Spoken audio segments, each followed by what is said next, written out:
Hello, dear learners, how are you? Hope you all are well and very busy with your study. You are doing your CW and HW, and I think you are on the track. And today I appear before you for having another class. So please to attend my class. And this is Mohammad Shohidul Islam, Senior Teacher, Manashri School and College, Bangla Medium Senior Section. And our subject is English for Class 8. And today's topic, Practice of Transformation of Sentence. আজকে আমরা transformation of সেন্টেন্সের practice করব তোমাদের বই থেকে, নবদূত বই থেকে। এই জন্য তোমরা নবদূত বইটা হাতের কাছে নিয়ে নাও। এখান থেকে আমরা প্র্যাকটিস করব। তো ট্রান্সফরমেশন অফ সেন্টেন্সের নিয়মকানুনগুলো তোমরা আগেই জেনেছো, শিখেছো। এগুলো কোথায় কীভাবে কী পরিবর্তন হয়, কোন কোন সেন্টেন্সগুলো কীভাবে কী হয় তোমরা ক্লাস 8 সেগুলো জেনেছো, কারণ ইতিমধ্যে তোমরা এটার উপরে বেশ কয়েকটা ক্লাস পেয়েছো। তো আশা করছি তোমরা সেই ক্লাস থেকে তোমাদের প্রয়োজনীয় জিনিসগুলো শিখেছো এবং তোমাদের বৈদ্যুতিক নিয়মকানুন রয়েছে, সেগুলো অবশ্যই তোমাদেরকে কী করতে হবে, আজকে যখন আমরা প্র্যাকটিস করব সেগুলো কিন্তু প্রয়োগ করতে হবে। তো প্রথমে আমরা একটু জেনে নেবো, একটু ফ্ল্যাশব্যাক করে নেবো আর কি, যে আসলে আমরা যে ট্রান্সলেশন অফ সেন্টেন্স করবো, যে একটু ফ্ল্যাশব্যাক মানে আমরা ফিরে দেখবো যে আসলে কি। প্রথম হলো, what is translation of sentence? Translation of sentence means to change the type of sentence into another type without changing of its meaning. Translation of sentence হলো এক টাইপের সেন্টেন্সে আর সেন্টেন্সকে আরেক টাইপে নিয়ে যেতে হবে, এক ধরনের সেন্টেন্সকে আরেক ধরনের সেন্টেন্সে পরিবর্তন করতে হবে without changing of its meaning. এটার পরিবর্তনের জন্য, এটার অর্থের জন্য কোনো পরিবর্তন না হয় সেই জিনিসটা খেয়াল রাখতে হবে। অর্থের পরিবর্তন না করে এক ধরনের সেন্টেন্সকে অন্য ধরনের সেন্টেন্সে পরিবর্তন করাটা কি বলা হয়? Transformation of sentence. কারণ আমরা জানি, যদি এক ধরনের সেন্টেন্স পরিবর্তন করে আরেক ধরনের সেন্টেন্সে পরিণত করার সঙ্গে সঙ্গে যদি অর্থের পরিবর্তন হয়ে যায়, তখন সেটাকে ট্রান্সফরমেশন অফ সেন্টেন্স বলে না, তখন সেটাকে বলা হয় কনভার্সন অফ সেন্টেন্স। আর যখন অর্থটা ঠিক থাকে, সেন্টেন্সের ধরনটা পাল্টে যায়, তখন সেটাকে আমরা বলি ট্রান্সফরমেশন অফ সেন্টেন্স। আর তোমাদের কিন্তু মূল বিষয়টা হলো ট্রান্সফরমেশন অফ সেন্টেন্স, তার মানে অর্থের পরিবর্তন করা যাবে। তো এইটার আগে আমরা একটু কথা দেখি। আমরা today we will discuss about following types of change only. আমরা শুধু নিচের পরিবর্তনগুলো নিয়ে কথা বলবো, as this types of change are set in the GSC examination. এই ধরনের পরিবর্তনগুলি জিএসসি পরীক্ষায় আসে। এর মানে কি? Affirmative to negative, negative to affirmative, vice versa. Assertive to interrogative, interrogative to assertive, vice versa. হ্যাঁ, অ্যাসার্টিভ টু ইন্টারগেটিভ যখন করবো, vice versa assertive, interrogative to assertive. Assertive two exclamatory, এটার ভাইস ভার্সা আর exclamatory to assertive. Active voice to passive voice, passive voice to active voice. এই 8 ধরনের sentence থেকেই 5 ধরনের sentence পরীক্ষায় আসে। 5টা সেন্টেন্স তোমাদের আসবে, কন্টেক্সচুয়াল টেক্সট থাকবে, সেখানে 5টা সেন্টেন্স থাকবে। 5টা সেন্টেন্স, এই 8 ধরনের সেন্টেন্স থেকেই 5টা সেন্টেন্স আসবে। মূলত এখানে 4 ধরনের, দেখো এই দুটো 4 ধরনের। 4 ধরনের থেকে 4টা মিনিমাম থাকবেই, আরেকটা যে কোনো একটা রিপিটেশন হবে। মানে কখনো নেগেটিভ অ্যাফার্মেটিভ দুটো থাকতে পারে, অথবা অ্যাসার্টিভ ইন্টারগেটিভ দুটো থাকতে পারে, মানে 4টা থাকবেই। এরপরে যে কোনো এক জায়গায় রিপিটেশন হবে।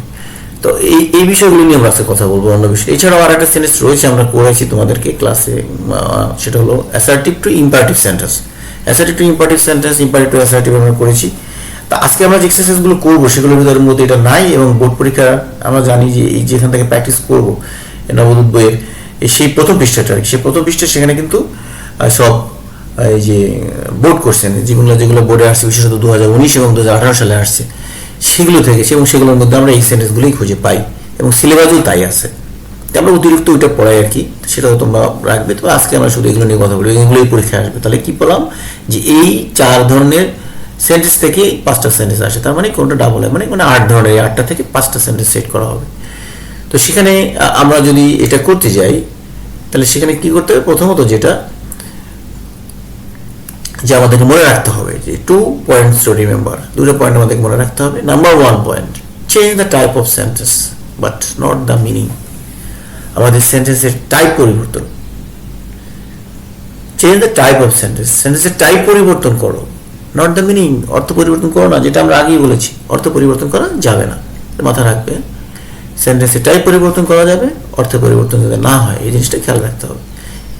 তারপরে প্রিপারেশন আমরা দেখো নবদূত বইটা সবাই হাতে নিবে। Take your Nabadut book, Nabadut বইটা নাও। Take your copy to put down some important points. একটা কপি রাখো হাতের কাছে, কলম রাখবে। তোমরা কিছু পয়েন্ট, ইম্পর্টেন্ট পয়েন্ট হয়তো এখানে আলোচনায় আসবে, তখন তোমরা সেটা যেন লিখে রাখতে পারো। Open your book at page number 84, 84 পৃষ্ঠা বের করো সবাই। এই 84 পৃষ্ঠায় দেখবা যে এখানে 1 থেকে 15টা এক্সারসাইজ রয়েছে। আমরা 15টা এক্সারসাইজ সলভ করতে পারবো না আজকে, সেই জন্য আমরা এখানে 1, 5, 12 এবং 15 এই 4টা এক্সারসাইজ আজকে আমরা করবো, চেষ্টা করবো করার আর কি, ইনশাল্লাহ। তো তোমরা আশা করি তোমরা ইতিমধ্যে বই এবং খাতা কলম এগুলো হাতের কাছে নিয়ে নিয়েছো। তো কোশ্চেনটা আসলে এরকমের হয়, change the following sentences as directed in the brackets. ব্র্যাকেটের মধ্যে যেভাবে ডিরেক্ট করা আছে, যেভাবে ডাইরেকশন দেওয়া আছে, সেভাবে তোমাদের সেন্টেন্সগুলো পরিবর্তন করতে হবে। তো চলো আমরা প্রথম এক্সারসাইজটায় যাই, যে 1 নম্বর এক্সারসাইজে কি আছে। তোমাদের বই আশা করি তোমরা বের করে রাখতে পারো হাতের কাছে, যাতে বই থেকেও দেখতে সুবিধা হয়। তো সেখানে প্রথমে যেটা আছে এক্সারসাইজ, দেখো এ নাম্বার আছে, don't look down upon the poor. Exercise করার আগে সবসময় মনে রাখবো, প্রথম থেকে শেষ পর্যন্ত পড়ে ফেলবে, প্রথম থেকে শেষ পর্যন্ত এক্সারসাইজটা পড়ে ফেলবে। Don't look down upon the poor, passive করতে হবে। Suddenly I notice a very nice deer, integrative করতে হবে। It only remain sleeping, negative করতে হবে। D number, what a sound sleep it slept, assertive করতে হবে। A deer is found nowhere but in the zoo, affirmative করতে হবে। এটা Dhaka board 2019 সাল, গত বছরে ঢাকা বোর্ডে এসেছে এই প্রশ্নগুলো, সেন্টেন্সগুলো। এখানে দেখো তোমাদের সুবিধার জন্য আমি কিছু হলুদ চিহ্ন দিয়ে রেখেছি, কিছু ওয়ার্ডকে আমি ইয়েলো মার্ক করে রেখেছি তোমাদের বোঝানোর জন্য। এটা কিন্তু তোমাদের বইয়ের মধ্যে নাই, আবার মনে করো না যে বইয়ের মধ্যে আছে, এটা তোমাদের সুবিধার জন্য আমি দিয়েছি। তাহলে দেখো আমরা যখন অ্যাক্টিভ থেকে প্যাসিভ করি বা প্যাসিভ থেকে অ্যাক্টিভ করি, তখন সেখানে আমাদেরকে সেন্টেন্সটা কি ধরনের, কি অ্যাসার্টিভ সেন্টেন্স না ইন্টারগেটিভ সেন্টেন্স না ইম্পারেটিভ সেন্টেন্স, এই ধরনের সেন্টেন্সে আমরা ভয়েস চেঞ্জ করে থাকি, সেগুলো দেখতে হয়। তারপরে ভার্বটা দেখতে হয়, ভার্ব চিন্তা, ভার্ব না চিনলে তুমি তো ভয়েস চেঞ্জ করতেই পারবে না। তাহলে এখানে যে লুক ডাউন আপন, এটা একটা ভার্ব, একটা গ্রুপ ভার্ব, লুক ডাউন আপন। তাহলে লুক ভার্বটা হলো মূল, এটাই পরিবর্তনটা হয়। আর এটা ইম্পারেটিভ সেন্টেন্স। তাহলে ইম্পারেটিভ সেন্টেন্স এবং এই লুক, ডোন্ট লুক, এটা নেগেটিভ, ইম্পারেটিভ এবং নেগেটিভ। তারপর আছে কি এখানে বি নাম্বার আছে, সাডেনলি আই নোটিস। দেখো এটা একটা integrative sentence, assertive sentence, integrative করতে হবে, বাট এখানে দেখো কোনো হেল্পিং ভার্ব নাই, মেইন ভার্বটা রয়েছে, শুধু নোটিস ভার্বটা রয়েছে। এবার দেখো সি নাম্বার আছে যে ইট অনলি রিমেইন স্লিপিং। এখানে এই সেন্টেন্সটাকে নেগেটিভ করতে গেলে এই অনলি এই ওয়ার্ডটার উপরে তোমাকে কাজ করতে হবে। এখানে নোটিসের উপরে তোমাকে খেয়াল রাখতে হবে, নোটিসের উপর ভিত্তি করে তোমাকে ডিসিশন নিতে হবে। এখানে ডোন্ট লুকের উপরে ভিত্তি করে তোমাকে ডিসিশন নিতে হবে। এখানে আবার ডি নাম্বার আছে, what a sound sleep it slept, what আর দিয়ে এখানে তোমাকে নির্ধারণ করতে হবে যে তুমি এটা কিভাবে ব্যবহার করবে। এখানে আবার এখন যেমন deer is for nowhere but, nowhere বাটটাকে হলুদ করা হয়েছে, কারণ হলো এই নো ওয়্যারের উপরেই, বাটের উপরে নির্ভর করবো আমরা এই সেন্টেন্সটা কি ব্যবহার করে, কি শব্দ ব্যবহার করে এটাকে আমরা পরিবর্তন করব। আচ্ছা দেখি আমরা প্রথম সেন্টেন্সটা 1 নম্বর দেখো, লেট নট দিয়ে আমরা শুরু করেছি। আমরা জানি ইম্পারেটিভ সেন্টেন্স লেট দিয়ে শুরু করতে হয় প্যাসিভ করতে গেলে। এখানে ডোন্ট আছে নেগেটিভ, সেজন্য আমরা লেট নট দিলাম। আর ভার্বের অবজেক্টকে সাবজেক্ট করতে হয়। লুক ডাউন আপনের অবজেক্ট হলো দ্য পোর, এই জন্য আমরা লিখলাম দ্য পোরকে লিখলাম সাবজেক্ট হিসাবে। এবারে দেখালাম, এরপরে করতে হয় কি, যে মূল ভার্বের V3 দিতে হয়, যেমন লুক ভার্বের V3 লুকটি দিয়েছি, ডাউন আপন সঙ্গে বসে গেছে, বাট এই বিটা পেলাম কোথায় আমরা? এটা আমরা জানি যে প্যাসিভ ভার্ব করতে গেলে তোমাকে যদি প্যাসিভ ভার্ব করতে হয়, তাহলে অ্যাক্টিভ প্যাসিভের একটু একটা কথা তোমাদেরকে বলে রাখি, তোমরা একটু মনে রাখবা। সেটা হলো যে what is voice? Voice is the verb, voice is the form of verb. Voice হলো ভার্বের একটা form that tells us whether the agent acts or is acted over, যে এজেন্ট কি কাজ করে নাকি এজেন্টের উপরে কাজটা পতিত করা হয়।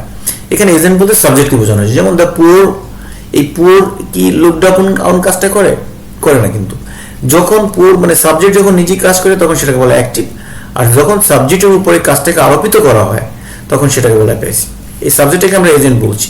তাহলে দ্য পুর, তার সেক্ষেত্রে কি করতে হয়, এটা করার জন্য আমাদের এই যে বি ভার্বের, আমরা জানি ইংরেজি ভাষায় একটা বি ভার্ব আছে, এই বি ভার্বের অনেকগুলো রূপ রয়েছে, 8টা রূপ রয়েছে এবং সবচেয়ে বেশি রূপ, ইংরেজি ভাষায় সবচেয়ে বেশি রূপ রয়েছে বি ভার্বের। তার ভিতরে এম, ইজ, আর এই 3টা প্রেজেন্ট টেন্সে বসে, আর ওয়াজ, ওয়ার এই 2টা পাস্ট টেন্সে বসে। আর বাকি যে বি বা বিং, তারপরে বিং, এই 3টা কিন্তু যে কোনো টেন্সে বসে, প্রেজেন্ট টেন্সেও বসে, পাস্ট টেন্সেও বসে, ফিউচার টেন্সেও বসে। এমনকি যেখানে টেন্স বোঝায় না, যেমন ইম্পারেটিভ সেন্টেন্সেও বসে, সেখানে এই ইম্পারেটিভ সেন্টেন্সে বি বসে। তাহলে যেমন আমরা বি বসালাম, আর বি এর পর আমরা জানি V3 দিলে এটা প্যাসিভ হবে, বি লুকড। তাহলে আমরা পেলাম যে এটা কিভাবে প্যাসিভ হলো। প্রথমত হলো আমরা কি ইন নেগেটিভ সেন্টেন্স, সেই জন্য লেট নট লিখলাম, দ্য পোর লিখলাম, অবজেক্টটাকে সাবজেক্ট করে দিলাম, বি ভার্বের রূপ বি দিলাম কারণ এটা ইম্পারেটিভ সেন্টেন্স, সেই জন্য V3 করে দিলাম, বাকিটা যাচ্ছে তাই। আশা করি তোমরা বুঝতে পারছো। বি নাম্বার দেখো লেখছি, আমরা এখানে বলেছিলাম আগে যেটা পাস্ট টেন্স আছে, পাস্ট টেন্স আমরা জানি ইন্টিগ্রেটিভ করতে গেলে তোমাদের অবশ্যই একটা অক্সিলারি ভার্ব লাগবে। এখানে অক্সিলারি ভার্ব নেই, তা যেখানে আমরা জানি যেখানে অক্সিলারি ভার্ব থাকে না সেখানে ডু ভার্বের সাহায্য করতে আসে, হেল্পিং অক্সিলারি ভার্ব হিসেবে ডু ভার্ব আমরা ব্যবহার করি। যেহেতু এটা পাস্ট টেন্স সেই জন্য আমরা ডিড ব্যবহার করেছি, এবং আমরা বলেছিলাম যে অর্থের পরিবর্তন করা যাবে না। আর অ্যাসার্টিভ থেকে ইন্টিগ্রেটিভ বা ইন্টিগ্রেটিভ থেকে অ্যাসার্টিভ করার সময় যদি অর্থের পরিবর্তন তুমি করতে না চাও তাহলে তোমাকে কি করতে হবে, অ্যাফার্মেটিভ থাকলে নেগেটিভ করে দিতে হবে, নেগেটিভ থাকলে অ্যাফার্মেটিভ করে দিতে হবে। যেমন এটা ছিল অ্যাফার্মেটিভ, সেই জন্য আমরা লিখেছি নেগেটিভ, ডিডেন্ট। আর এখানে সবচেয়ে ইম্পর্টেন্ট বিষয় যেটা সেটা হলো যখন তুমি এখানে এটার উপরে তুমি টেন্সটা প্রয়োগ করেছো তখন আমরা সাবজেক্টের জায়গায় আয়ের জায়গায় আই লিখেছি, বাট এই নোটিসটা এখানে লিখেছি নোটিস, কারণ কি এখানে আমাদের টেন্সটা প্রয়োগ করা হয়ে গিয়েছে, সেই জন্য এটা খেয়াল হবে। এবং এটা কিন্তু তোমাদের ভুল হয়। বাকিটা কিন্তু আমরা কোনো পরিবর্তন করি না, এই ভেরি নাইস, ডিয়ার, সাডেনলি, সাডেনলিটা শেষে দিয়েছি, কিন্তু শুরুতে সাডেনলি ছিল শেষে দিয়েছি। এটা সবসময় এই ধরনের অ্যাডভার্বগুলো সেন্টেন্সে শেষে ব্যবহার করবে ইন্টারগেটিভ সেন্টেন্সে। বাকি কোনো পরিবর্তন আমরা কিন্তু করিনি। এবং যে পরিবর্তনটা এখানে ইম্পর্টেন্ট, যেটা সমস্ত বেশিরভাগ স্টুডেন্টের ভুল করে, সেটা হলো এই কোশ্চেন মার্কটা। ইন্টারগেটিভ সেন্টেন্সে এই কোশ্চেন মার্কটা দিতে তোমরা ভুলে যাও, এবং এইটা যাতে তো সব ঠিক থাকলে ওই কোশ্চেন মার্কটা যদি ভুল হয় তুমি কিন্তু 0 পাবে। তাহলে এটা যেন না হয়, কোশ্চেন মার্ক কিন্তু ভুলে যাবে না। এবার সে ইট অনলি দেখি আমরা সি নম্বরটা কিভাবে করছি, যে ইট অনলি, অনলি আমরা জানি অনলি বেশ কিছু ব্যবহার রয়েছে। অনলি থাকলে কখনো নাম বাট হয়, ব্যক্তি বা আল্লাহকে বোঝালে, সৃষ্টিকর্তাকে বোঝালে নাম বাট হয়, বস্তু বা কোনো বিষয়কে বোঝালে নাথিং বাট হয়, যদি কোনো বিষয় কোনো প্লেসকে বোঝায় তাহলে নো হোয়ার বাট হয়, যদি কোনো সময়কে বোঝায় তাহলে নেভার বাট হয়, যদি বয়স বা সংখ্যা বোঝায় তাহলে নট মোর দেন বা নট লেস দেন বসে। এখানে আমরা দেখো অনলি দিয়ে স্লিপিংকে বোঝানো হয়েছে, স্লিপিং এটা একটা বিষয়, হ্যাঁ, এটা কাজকে বোঝানো হয়েছে, সেই জন্য আমরা এখানে লিখছি ইট, সাবজেক্টের জায়গায় সাবজেক্টই বসেছে, ডিড বসেছে, এখানে পাস্ট টেন্স আছে সেই জন্য ডিড এমনি হেল্পিং আমাদের সাহায্য ভার্ব হিসেবে ডু আসে, যেমন আগেরটা যেমন আসছিল ডিডেন্ট, এখানে আমরা ডু নিয়ে আসছি। আর এখানে ডু পাস্ট টেন্স ডিড বসেছে, আর অনলি জায়গায় নাথিং বাট আসছে, নাথিং বাট, বাকিটা যা আছে তাই। এটা আশা করি বুঝতে পারছো, এটা খুব সহজ কথা যে অনলি থাকলে আমরা কি লিখবো, নাথিং বাট, এটা নেগেটিভ রূপ চলে আসছে। আর এখানে ডিডটা এটা কাজের করার জন্য পাস্ট টেন্সের একটা ভাব দিতে হয়েছে আমাদেরকে। এবার হচ্ছে ডি নম্বরে দেখো কি করেছি। ডি নম্বরে আমরা জানি এটা অ্যাসার্টিভ করতে হয়, আমরা জানি এক্সক্লামেটরি সেন্টেন্সের সবসময় সাবজেক্ট এবং ভার্বটা সেন্টেন্সের শেষে বসে, আর অ্যাসার্টিভ সেন্টেন্সে সাবজেক্টের শুরুতে বসে। সেই জন্য দেখো এখানে সাবজেক্ট হচ্ছে কোনটা, ইট, ভার্ব হলো একটু স্লেপ্ট, দেন ইট স্লেপ্টটা আমরা প্রথমে বসিয়েছি। আর এই ওয়ার্ড এ আমরা কিন্তু আগে হলুদ মার্ক করে রেখেছিলাম, এই ওয়ার্ডটা তখন বসে তখন অ্যাডভার্ব বসতে হয়, কোথায়, এ বা অ্যান দিয়ে একটা অ্যাডভার্ব বসাতে হয়। তাহলে আমরা জানি এখানে দুটো অ্যাডভার্ব বসে, একটা হলো ভেরি আর একটা হলো গ্রেট, এই ধরনের অ্যাডভার্ব বসে। যদিও অন্য জায়গায় আমরা অন্য কিছু বসে সেটা ভিন্ন পরে দেখবো যদি আসে আমাদের সামনে। তাহলে এখানে আমরা লিখেছি কি এর পর আমরা ভেরি বসিয়েছি, আর বাকিটা সাউন্ড স্লিপে আছে, এই ইট স্লেপ্ট আর ভেরি সাউন্ড স্লিপ। তাহলে কিভাবে হলো, যদি আমরা ওয়ার্ডে দিয়ে শুরু হয় তাহলে আমরা কি করতে হবে, সবসময়ের জন্যই অবশ্যই এটা অ্যাসার্টিভ করতে গেলে সাবজেক্ট ভার্বটা আগে লিখতে হবে, তারপর ওয়ার্ড বাদ যাবে, এবং এ বা এন এর পরে এই ওয়ার্ডের বদলে এই অর্থটাকে বোঝানোর জন্য একটা অ্যাডভার্ব দিতে হবে, এবং সেটা আমরা ভেরি দিয়েছি। এই হলো এই সেন্টেন্সটা হয়ে গেল, আর বাকিটা যাও ঠিকই আছে। শেষে আমাদেরকে ফুল স্টপ দিতে হয়েছে, এটাও খেয়াল রাখতে হবে যে এক্সক্লামেটরি সেন্টেন্সে নোট অফ এক্সক্লামেশন ছিল, এখানে ফুল স্টপ দেওয়া হয়েছে। অনেকে কিন্তু এটা জাস্ট রোবটের মতো লিখে যাও, তোমাদের কিন্তু ভুল হয়ে যায়। ই নম্বরে দেখো deer is found nowhere but, দেখো এই যে নো হেয়ার বাটের ব্যাপারে আমরা আগেই বলেছিলাম, অনলি নিয়ে কথা বলেছিলাম যখন, তখন নো হেয়ার বাট থাকলে অনলি লিখতে হয়, অনলি, আর কোনো পরিবর্তন এখানে নাই। এই deer is found only in the zoo, only in the zoo. আশা করছি তোমরা এক্সারসাইজটা বুঝতে পারছো। মনে রাখবে এক্সারসাইজের যে কথাগুলো আমরা বলেছিলাম সেই কথাগুলো কিন্তু পরে এক্সারসাইজের মধ্যে আবার থাকতে পারে এবং থাকবে, কারণ রুলস তো সব একই, সেন্টেন্স প্যাটার্নগুলো ওই যে বলা হয়েছিল যে 8 ধরনের প্যাটার্নই আসবে, অতএব এর বাইরে তো আসবে না। অতএব দেখবে যে একই কথা কিন্তু রিপিটেশন হবে, বারবার নিয়মগুলো আসবে। তার মানে তুমি যদি একটু খেয়াল করো, আগে যদি নাও শিখে থাকো, এখন যদি খেয়াল করো তাহলে তুমি পারবে। আজ পরে এক্সারসাইজটা আমরা দেখবো যে exercise 5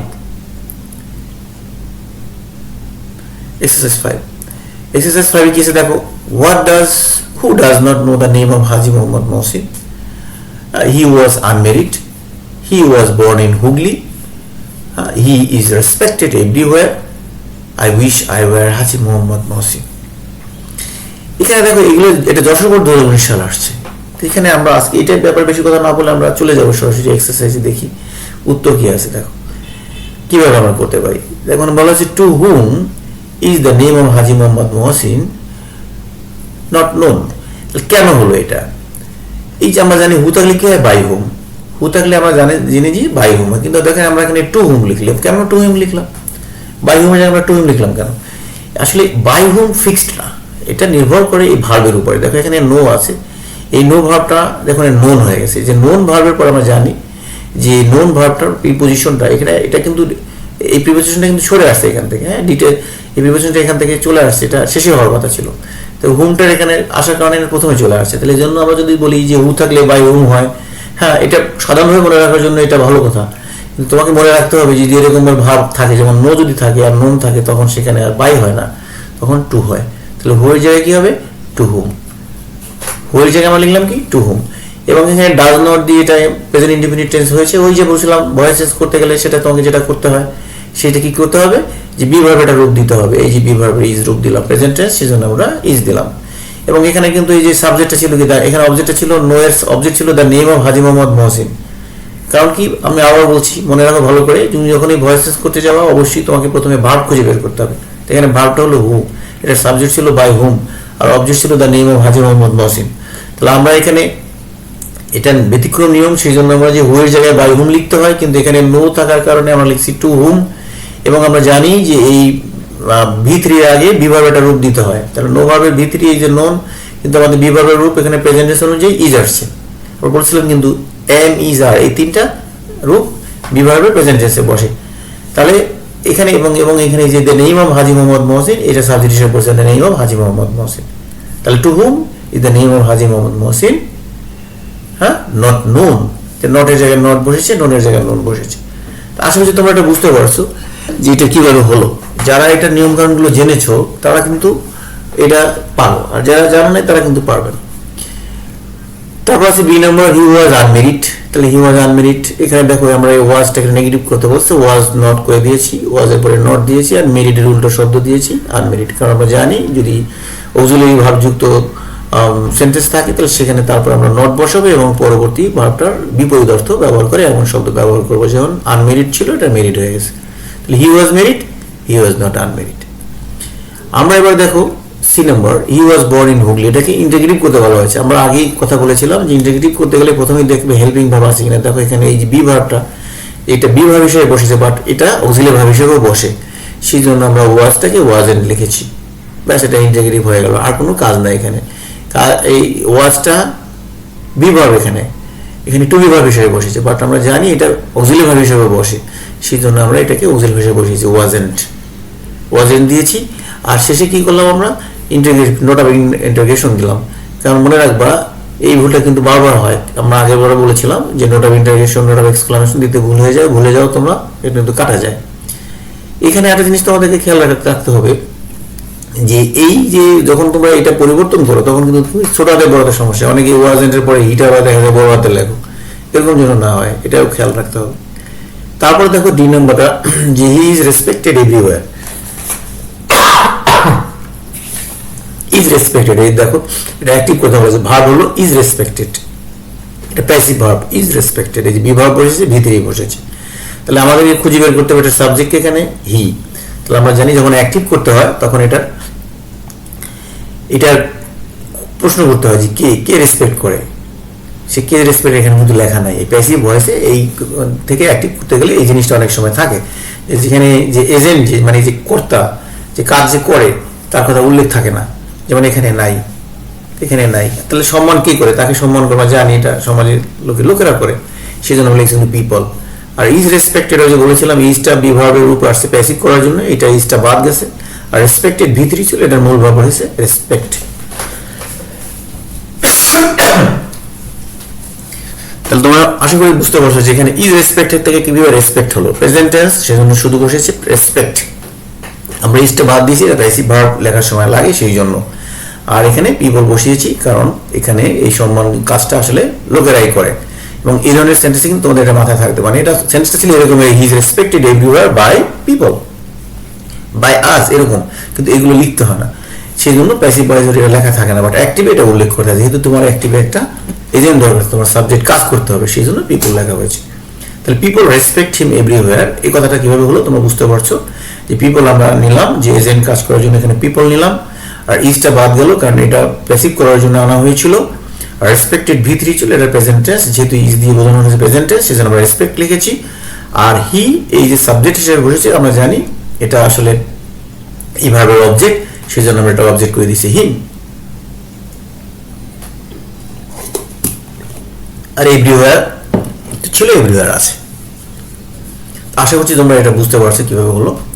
universe I wish I were Haji Mohammad Mohsin, এখানেও দেখো খেয়াল করো, I wish I were Haji Mohammad Mohsin. I wish থাকলে এটাকে খুব সহজ, আই উইশের জায়গায় তুমি ইফ দিবা, ইফ দিলে এটা এক্সক্লামেটরি সেন্টেন্স হয়ে যাবে, শেষে একটা নোট অফ এক্সক্লামেশন দিবা। যেমন এখানে দেখো এই যে আই উইশের জায়গায় আমরা ইফ দিয়েছি, আই ওয়ার হাজি মোহাম্মদ মহসিন, এবং শেষে একটা নোট অফ এক্সক্লামেশন দেওয়া হয়েছে। এটা কিন্তু যেন ভুলে যাও না, এটা এইটা দিতে যেন কোনো মধ্যে ভুল না হয়। তো দেখো এখানে আমরা 5টা সেন্টেন্স করলাম, সেখানে আমরা এখান থেকে কিন্তু আমরা ভয়েসের এখানে হুয়ের ব্যাপারটা জানলাম যে কীভাবে হুয়ের ব্যাপারটা করে।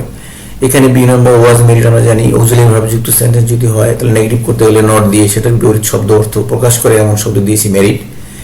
সি নম্বর এখানে আমরা ইন্টিগ্রেটিভ করেছি এবং ওয়াজ ছিল, তাহলে ওয়াজের নেগেটিভ ফর্ম দিয়ে আমরা এটা ইন্টিগ্রেটিভ করে ফেলেছি ওয়াজেন্ট, কারণ আমরা জানি এটা এখানে টু বি ভার্ব হলেও এটা অক্সিলিয়ারি হিসেবে ব্যবহৃত হয়। এবং শেষে আমরা নোট অফ ইন্টারোগেশন ব্যবহার করেছি। আর এখানে আমরা প্যাসিভ ভার্ব ভয়েসকে আমরা কি করেছি, অ্যাক্টিভ করেছি। এবং সেটা কিভাবে করলাম, যে এখানে এই যে ইজ রেসপেক্টেড কাজটা কে করে, রেসপেক্ট কাজটা করে পিপল, এই জন্য পিপল লিখলাম। আর ইজ রেসপেক্টেড ছিল এটা প্রেজেন্ট টেন্স, তাহলে ইজটা আসা হয়েছিল প্যাসিভের জন্য, এই জন্য ইজটা বাদ দিয়ে আমরা এই রেসপেক্টেড এর মূল ভার্বটা বসিয়ে দিয়েছি প্রেজেন্ট ফর্ম রেসপেক্ট। আর এখানে এই যে হিটা এখানে ছিল, এটাকে আমাদের অবজেক্ট ছিল, সেই অবজেক্টের জায়গায় বসিয়ে দিলাম, মানে হিটা এখানে প্যাসিভ করার জন্য এই অবজেক্টটাকে সাবজেক্ট করা হয়েছিল। কারণ তোমাদেরকে আবার বলছি আমি, প্যাসিভ ভার্বের সবসময় অ্যাক্টিভ ভার্বের যে অবজেক্টটা থাকে সেটাকে সাবজেক্ট করে নেওয়া হয়, সেজন্য আমরা এটাকে সাবজেক্টটাকে আবার অবজেক্ট করে দিলাম, আর এভরিওয়্যার বসে গেল। আর পরে এখানে বলা হয়েছিল যে আই উইশ যুক্ত অ্যাসার্টিভ সেন্টেন্সকে এক্সক্লামেটরি সেন্টেন্স করতে হলে তোমাকে শুধু আই এর জায়গায় ই বসায় দিলেই হয়ে যাবে, আর শেষে নোট অফ এক্সক্লামেশন দিতে হবে। আশা করছি তোমরা এখানকার 5টা সেন্টেন্স বুঝতে পারছো। আমরা এরপরে দেখব এক্সারসাইজ 12। সেখানে দেখো এখানে বলা হয়েছে যে frugality is a good habit, এটাকে নেগেটিভ করতে হবে। A frugal man does not like to spend money without reasons, affirmative করতে হবে। উই শুড প্র্যাকটিস ইট, এটাকে প্যাসিভ করতে হবে। He can save money, integrative করতে হবে। He leads a happy life, exclamatory sentence করতে হবে। এটা দিনাজপুর বোর্ড 2019 সালে আসছে। তাহলে আমরা দেখো 2019 সালের কিন্তু আগে দুটো করলাম, এটাও একটা। তো এখানে আমরা সরাসরি উত্তর চলে যাবো। দেখো frugality is not a bad habit, এটা আমরা আগে এক্সারসাইজ থেকে করেছিলাম, যদি অক্সিলিয়ারি ভার্বযুক্ত থাকে তাহলে এখানে নট দিব, আর এই দেখুন বিপরীত শব্দ গুডের জায়গায় আমরা ব্যাড দিয়েছি, ব্যাস নেগেটিভ হয়ে গেল। ইজ নট দিয়ে নেগেটিভ হয়ে গেল, আর গুডের জায়গায় ব্যাড করে দেওয়ার কারণে অর্থটা ঠিক থাকলো, তার মানে সেন্টেন্সও পরিবর্তন হলো, অর্থও ঠিক থাকলো। Frugality is not a bad habit. এরপরে দেখো আমরা বি নম্বরে frugal man does not like to spend money without reasons, এখানে অ্যাফার্মেটিভ করতে বলা হয়েছে। ঠিক দেখো এখানে নেগেটিভ উল্টোটা, ডাজ নট লাইক এইটার বদলে আমরা দিয়েছি ডিসলাইকস, তাহলে এর উল্টো অর্থ দিলে যেমন তুমি আগেরটা করেছিলা ইজ নট দিয়ে উল্টো শব্দ দিয়েছিলাম, এখানে আমরা ডাজ নট বাদ দিয়ে উল্টো শব্দ দিয়েছি ডিসলাইকস। তাহলে এখানে লাইকের জায়গায় লাইকস হলো, ডিসলাইকস হলো কেন, কারণ ডাজ দিয়ে third person singular number subject ছিল, সেই জন্য আমরা এখানে ডিসলাইকস ব্যবহার করছি। এবং এখানে কিন্তু তোমরা করতে গেলে এই ভুলটাই বেশিরভাগ স্টুডেন্টদের হবে, সেটা হলো কি তোমরা ডিসলাইক লিখে দিয়ে আসবে, তোমরা ডিসলাইকস লিখবে না। তাহলে এটা খেয়াল রাখবা যে এইটা এই দুটো কিন্তু ঠিক উল্টো নিয়ম। এখানে is not a bad habit, আর এখানে বলা হয়েছে ডাজ নট লাইক হয়েছে ডিসলাইকস, আর বাকি কিন্তু সব কোনো পরিবর্তন নাই, সব ঠিক আছে। সি নম্বর দেখো উই শুড প্র্যাকটিস, এটাতে প্যাসিভ, আবার সে দেখো প্যাসিভ আসছে। আমার ভার্ব কি এখানে ভার্ব হলো শুড প্র্যাকটিস, শুড প্র্যাকটিসের অবজেক্ট কি ইট, সাবজেক্ট কি উই, আর এখানে যদি প্যাসিভ করতে হয় আমাদের অবজেক্ট দিয়ে শুরু করতে হবে যে ইট, আর শুড এই যে শুড বসালাম, শুডের পরে এই যে বি আনতে হলো, বি কেন, ওই যে বি ভার্বে একটা রূপ বলছিলাম, 8টা রূপ থেকে একটা রূপ নিয়ে আসতে হবে, একটা রূপ নিলাম। আর এই যে V3 করে দিয়েছে, প্র্যাকটিসের V3 প্র্যাকটিসড। আর এখানে হচ্ছে বাই আজ, দেখো আমি ব্র্যাকেটের ভিতরে লিখছি, কারণ কি এইটা লেখার কোনো প্রয়োজন নেই, এটা না লিখলেও অর্থ ঠিক থাকে, ইট শুড বি প্র্যাকটিসড। যেমন আমরা আগের সেন্টেন্স আমরা যেভাবে করেছিলাম যে পিপল লিখেছিলাম, এখানেও সেই একই রকমের, যেখানে যদি বলা it should be practised by people, তাহলে পিপল শুড প্র্যাকটিস ইট, এটাও হতে পারতো। এইখানে উই এবং আই জন্য ব্র্যাকেট দিয়েছি, তোমরা এটা দিবে না, লেখার দরকার নেই, তোমাদের বোঝার জন্য আমি এটা লিখেছি। তাহলে এটা আমরা বুঝতে পারছি তুমি কিভাবে হয়েছো, কিভাবে করতে পারছো, তোমরা নিশ্চয়ই এটা ধরতে পেরেছো যে শুড প্র্যাকটিস এই ভাবটা ধরে আমরা কি করলাম, এটার অবজেক্টটাকে সাবজেক্ট করে দিলাম, ইট ছিল সাবজেক্ট করে দিয়েছি, শুডের জায়গায় শুড বসেছে, শুডের পর আমরা জানি বি বসে বি বসানো হলো, আর প্র্যাকটিসের ভি3 দিয়ে দেওয়া হলো, আর বায়াস এখানে বায়াস লেখার কোনো প্রয়োজন নেই, ফুল স্টপ দিয়ে দেওয়া হলো। পরেরটাকে বলা হলো যে হি ক্যান সেভ মানি, ইন্টারগেটিভ যে ক্যান হেল্পিং ভার্ব আছে, আমরা আগেরটা করেছিলাম যে নিয়ম, দেখো একই নিয়ম সেভাবে আছে, ক্যান্ট দিয়ে করে ফেলেছি, শেষে ইন্টারগেশন দিয়ে দিয়েছি, আর কিচ্ছু না। এই ক্যান এটা অক্সিলারি ভার্ব, অক্সিলারি ভার্ব এখানে অ্যাফার্মেটিভ, ক্যান দিয়ে প্রশ্ন করলেই হয়ে যায়, এটা ইন্টারগেটিভ, কিন্তু অর্থ ঠিক করার জন্য আমরা ক্যান্ট ব্যবহার করেছি, আর শেষে গিয়ে কি হয়েছে, এটা নোট অফ ইন্টারগেশন দিয়েছি। এইটা কিন্তু ভুল হয়ে যায়, এই যে কোশ্চেন মার্ক দিয়ে ভুল হয়ে যায়, আর কোনো পরিবর্তন আমরা কিন্তু করি নেই, এটা কিন্তু বাকি সব ঠিকই আছে। এরপর আছে এখানে দেখো ই নাম্বার বলা হয়েছে যে হি লিডস আ হ্যাপি লাইফ, এই একই সেন্টেন্স দেখো আমরা কিছুক্ষণ আগে করেছিলাম, সেই সেন্টেন্সটা আবার এখানে দেখো দেওয়া হয়েছে, যে উল্টে দেওয়া হয়েছে যে হি leads a very happy life.